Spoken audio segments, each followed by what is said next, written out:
Samantha Jade, welcome to the Sound Museum.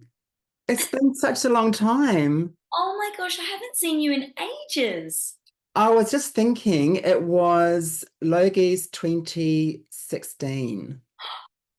Yes, That is wild. I know. Oh, that's too long. So much has happened since then for I you know, and for right? me. Yeah, I It's know there's been a crazy. lot that's happened.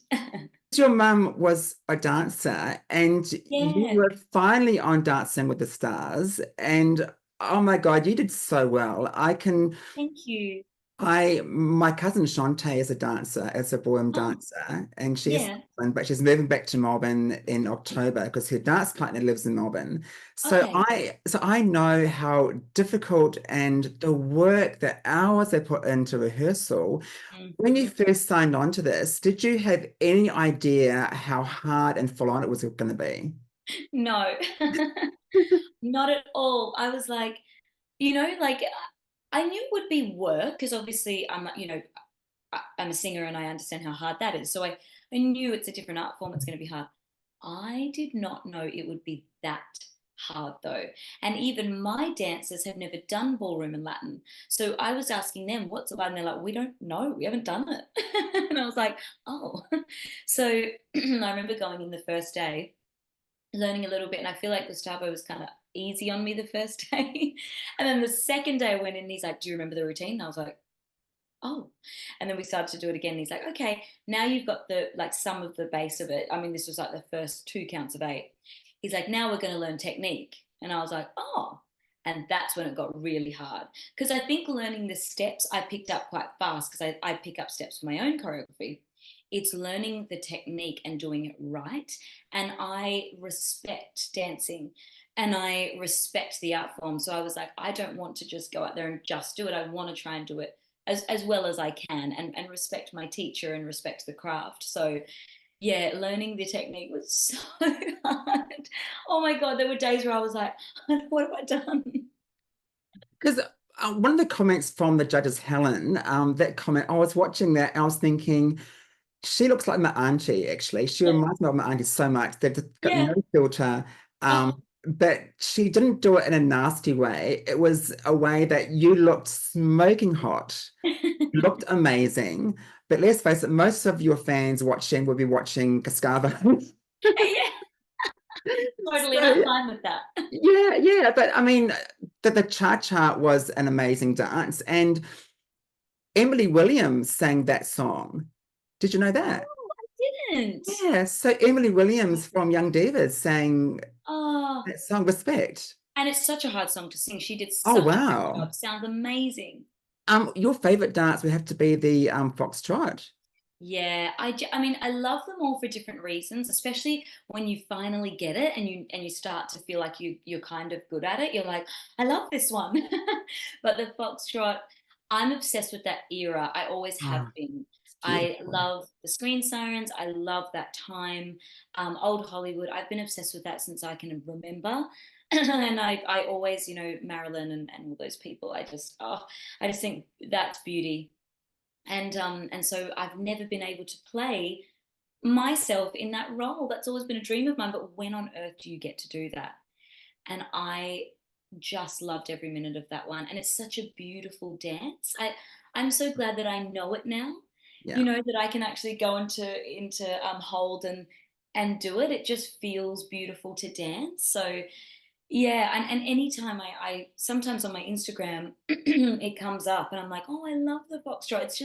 It looks like a dream when it's done well. Beautiful. And talking of beautiful, you recorded your vocals for the freestyle dance, Christina Aguilera.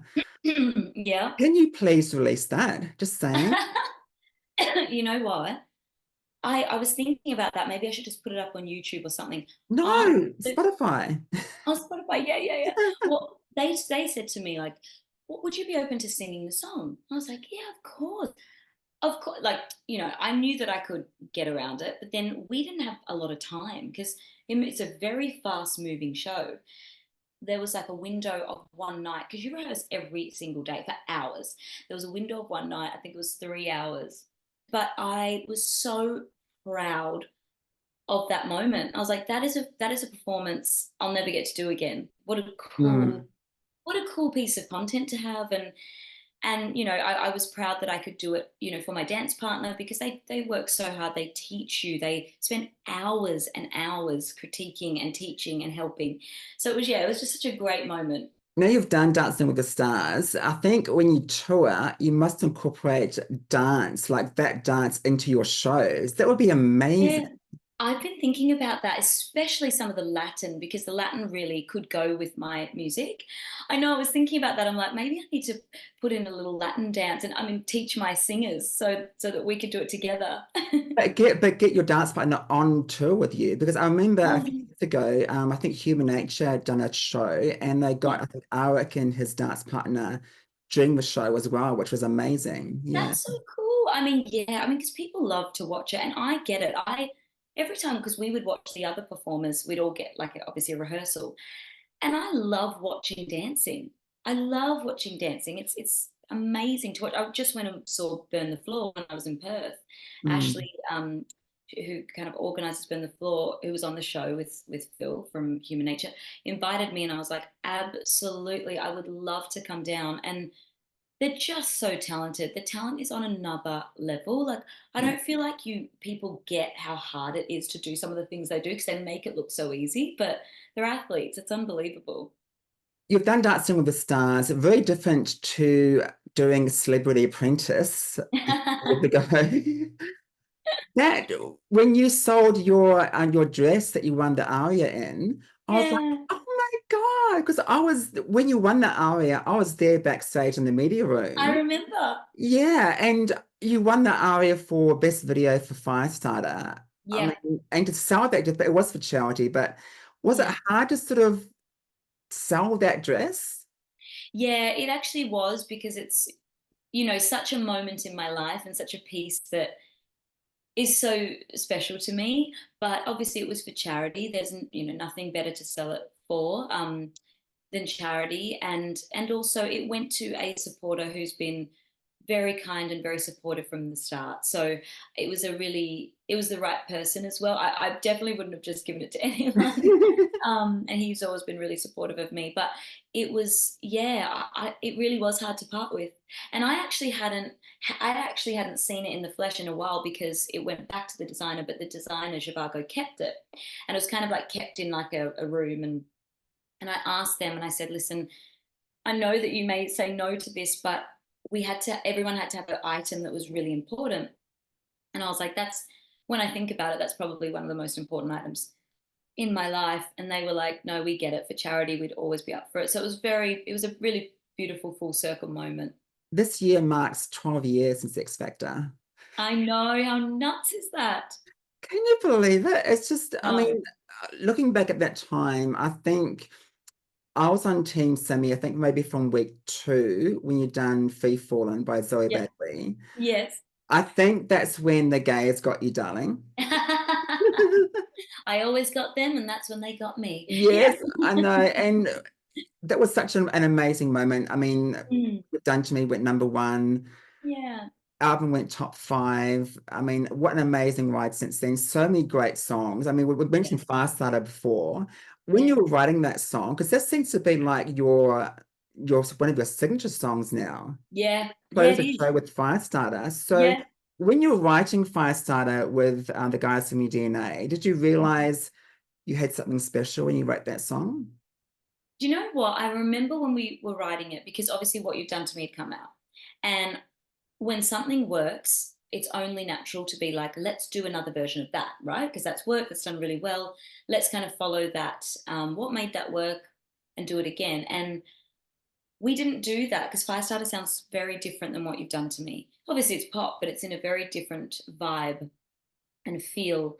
And I was thinking, when we were writing it, I was like, I really want to write something that kind of leans into that moodiness, and then we can take that moodiness and put it all over this project. We can put it into the video, and we can put it into the visuals, and all of the things, the lyrics, all of that.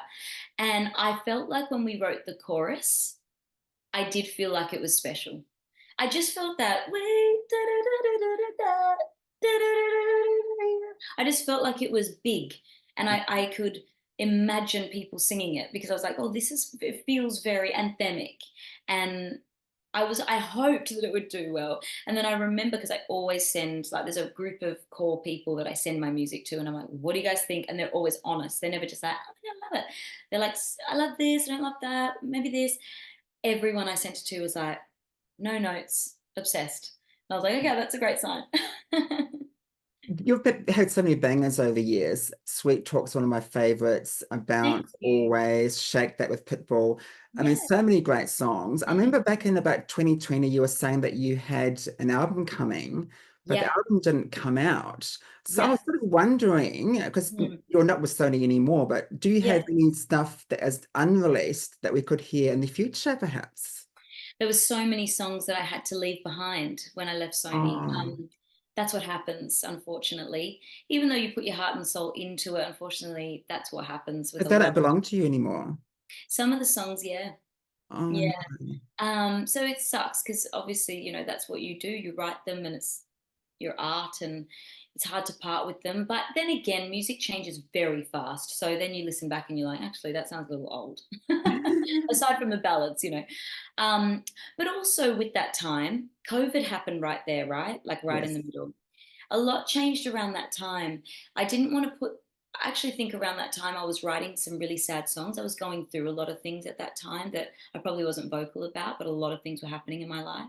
And I was probably writing about some trauma and some sad times. And I think that COVID hit, and I thought, I don't want to put out sad records. Everyone's sad enough. And everybody needs uplifting things right now. So I think the trajectory of the project kind of changed a little bit. And then also the industry changes. I mean, albums are fantastic, but unless you are Charlie XCX and Beyonce and people in that caliber, albums are really tough. It's a big project to put together. And I thought EPs are great. They're a smaller, short form album. And also, you can give your supporters and your fans a taste, at least, of what's to come. And for me, I'm just kind of putting out EP after EP now. That's kind of what I want to do. And it is a little body of work. And then as well, you don't have to wait as long, because you don't have to wait to get 10 amazing records. You can just have 5 or 6. Yeah. It's a really interesting time for music because the whole streaming, and I know how hard it is to get Aussie acts into the charts these days. I So mean, hard. it's just crazy. Hmm.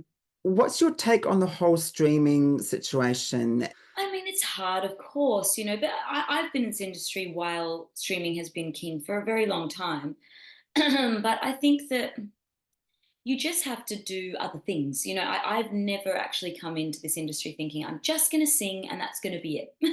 Yeah. I think that I've always been like, you have to have your hand in other things. You have to wear different hats. And I also love those hats. I love my makeup line I did. I love my jewelry line I did. I love my bras and things line I did. I love being creative, and I love being a businesswoman, and I love all of the realms, and I think that, yeah, it's you just have to you can songwrite and you can sing and you can perform, and that's where my heart will always be.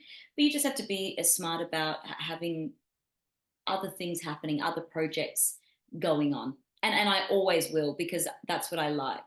So you need to pivot. Always, yeah. Yeah. Finally, Sammy, congratulations, because you started dating your partner Pat in 2017. Is that right? Yes, yes. That's when I met my partner Sean. Oh So yeah, yeah. that year was such an amazing time for you and for me. What a great year for us. But yeah, for us, exactly. Now, he proposed to you on 2019. Is that right? Yes. And you were married, and now planning a wedding is so crazy. And Huh. your wedding got cancelled like 4 times due to COVID, and you finally got married in Venice. Yes. Just the two of you and Guy and Jules. Hmm. No family. Did you have to do some sweet talk when you got back to the family? Well, How did the whole situation come out? I called my dad and I was like, listen, we're just going to make it happen, because you know, it's everything. The borders for Perth, especially, I'm from Perth, so those borders were closed for a very long time. It was heartbreak after heartbreak, not being able to go back for Christmas, not being able to go back for birthdays. Like, it was just, it was really, really sad. And a lot of people dealt with it. I mean, my grandfather couldn't even attend his brother's funeral. Like, it was just, you know, Perth borders, it was, well, it was a rough time. But I called my dad, and my dad was like, just go do it, and then we can, you know, we'll still do a wedding. So we're still going to do a wedding when it comes, when it happens. It's just, you know, we got back, and then life happens, and you're like, oh God, we haven't even done it yet. Now it's been 2 years. But I think that we just wanted to get it kind of done and do it. We love Italy, and we love Europe, and that was always the dream anyway. And there's no way we could afford to get everybody over there. So, like, let's just do it, and then we'll do a party. But we will do something when my dad walks me down the aisle. That's always been my dream. Yeah. But yeah, it was just kind of like a little commitment ceremony, I guess. And when you're in Italy, there's a special moment that was for your mum, is that right? That you done? Yeah, yeah, we had it was like a stone that my mum used to keep under her pillow in the hospital, and we'd kind of dropped it in the water there. It was a really beautiful moment Oh, because my mum, so funny, she used to love this movie called Only You. I don't know if you've seen it. It's yes. Marissa Tomei in it, and Robert Downey Jr.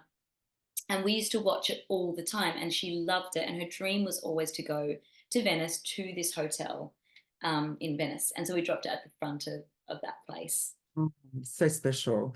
Yeah. Sammy, you've got heaps on the go at the moment. The EP is out, Love Sick Volume 2. What's coming up for you for the rest of the year?